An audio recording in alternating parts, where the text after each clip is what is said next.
మీ శక్తుల్ని ఉపయోగించి ఇక్కడికి రప్పించండి అని ఆరు చెప్తూ ఉంటే, లేదు బాలిక, ఇప్పుడు నా శక్తుల్ని ఉపయోగించానంటే ప్రభుల వారికి తెలిసిపోతుంది. తక్షణమే నన్ను ఆ లోకానికి రమ్మని ఆజ్ఞాపిస్తారు.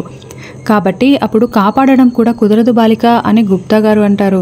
మీరు శక్తుల్ని ఉపయోగించకూడదంటున్నారు, నాకేమో శక్తులు లేవు. మరి వాళ్ళు తలొక దిక్కు వెళ్తే ఇంత పెద్ద అడవిలో వాళ్ళని కనిపెట్టడం ఎలా, కాపాడడం ఎలా అని ఆరు అంటూ ఉంటుంది. చూడము బాలిక, మనమే వాళ్ళ దగ్గరికి సాధారణ మానవులలాగా వెళ్ళి వెతుకుతాము. నీకు కనిపించినచో ఇక్కడికి తీసుకురాము, నాకు కనిపించినచో నేను ఇక్కడికి తీసుకువస్తాను. ఆ జగన్నాథునిపై భారం వేయము బాలిక, నీకంతా మంచి జరుగుతుంది. ఇంతకు మించి ఏమీ చెయ్యలేము. ఖచ్చితంగా ఆ దేవుడు కాపాడుతాడు అని గుప్తా గారు చెప్పడంతో, సరే గుప్తా గారు, మీరు ఇటువైపు వెళ్ళండి, నేను ఇటువైపు వెళ్తాను అని ఆరు అంటూ ఉంటుంది.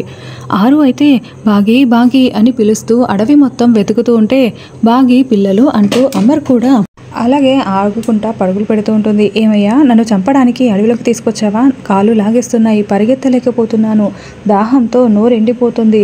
నన్ను చంపాలనుకుంటే ఇంటి దగ్గరే చంపేయొచ్చు కదా, ఈ అడవిలోకి తీసుకొచ్చి చంపాలా? నేనంటే నీకు అసలు ప్రేమే లేదా? ఎందుకయ్యా నేనంటే నీకు అంత కసి అని మంగళ అరుస్తూ ఉంటుంది. ఏం మాట్లాడుతున్నావో నీకు అర్థమవుతుందా? నువ్వు వయసులో ఉన్నావు, నువ్వే ఇలా మాట్లాడితే బాగి గురించి ఒకసారి ఆలోచించ. ఎంత చెప్తున్నా కూడా అసలు వినకుండా సీమంతం పేరు చెప్పి ఇలా తీసుకువచ్చాను. నేను ఆల్రెడీ నా పెద్ద కూతుర్ని పోగొట్టుకున్నాను. ఇప్పుడు ఈ అడవిలో బాగికి కూడా ఇదేనైతే నన్ను నేను క్షమించుకోలేను. నువ్వు బాగి గురించి ఆలోచించకుండా నీ గురించే మాట్లాడుతున్నావా? బుద్ధుందా అంటూ రామూర్తి తిడుతూ ఉంటే, ఏమయ్యా, నీ చిన్న కూతురి గురించి నువ్వు అసలు బాధపడనవసరం లేదు. నీ పెద్ద కూతురు ఉందే, నీ పెద్ద కూతురు ఆత్మగా అయినా వచ్చి తన మీద ఈగ కూడా వాలనివ్వకుండా చూసుకుంటుందయ్యా. ఆ నమ్మకం అయితే నాకు గట్టిగా ఉంది. కాబట్టి నేను చిన్న కూతురు గురించి ఆలోచించడం మానేసి మన గురించి ఆలోచించు అని మంగళ అంటూ ఉంటుంది. అబ్బా, ఎన్ని రోజులకి నీ నోటి నుండి ఒక మంచి మాట వచ్చిందే, బాగే పిల్లలు క్షేమంగా ఉంటే అంతే చాలు అని రామూర్తి అంటాడు. అంటే మనమేమైనా పర్వాలేదా అని మంగళ అంటూ ఉంటుంది. వాళ్ళు చిన్న వయసులో ఉన్నారే, మనకేమైందే, మనం పోయినా పర్వాలేదు, వాళ్ళు క్షేమంగా ఉంటే నాకు అంతే చాలు. నీకు తల్లయ్యే రాత ఎలాగూ లేదు, వాళ్ళనే నీ పిల్లలుగా అనుకొని సంతోషించవే అని రామూర్తి తిట్టేసి, పద వెళ్ళి వెతుకుదామని చెప్తూ ఉంటాడు.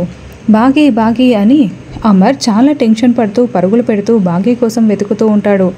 ఇంకోవైపు గుప్తా గారు, అయ్యో, మాకు కావలసిన వారు కనిపిస్తారనుకుంటే ఈ భక్షకులు, దుర్మార్గులు, నీచులు కనిపిస్తున్నారేంటి అని గుప్తా గారు అనుకుంటూ ఉంటే, గుప్తా గారికి చాలా దగ్గరలో పరుగులు పెడుతున్న మనోహరి, చంబా ఒక్కసారిగా ఆగిపోతారు. ఏమైంది చంబా, పరిగెత్తడం లేదు, పద వెళ్దామని మనోహరి అంటుంది. ఎవరో పిలిచినట్లు అనిపించింది, మన గురించి మాట్లాడుతున్నట్లు అనిపిస్తోంది, అది ఆ వాయిస్ ఎక్కడో విన్నానే అని చంబా చెప్తూ ఉంటే, ఎవరు ఆ పిలిచింది అని మనోహరి అంటుంది. మేము ముసలి వాళ్ళము కాదు, నిత్య యవ్వనవంతులము అని గుప్తా గారు వాళ్ళని చూసి చెప్తూ ఉంటాడు. ఏదో దయ్యమై ఉంటుందిలే అని మనోహరి అంటే, కాదు, మేము దైవాంశ సంభూతులము అని గుప్తా గారు చెప్తారు.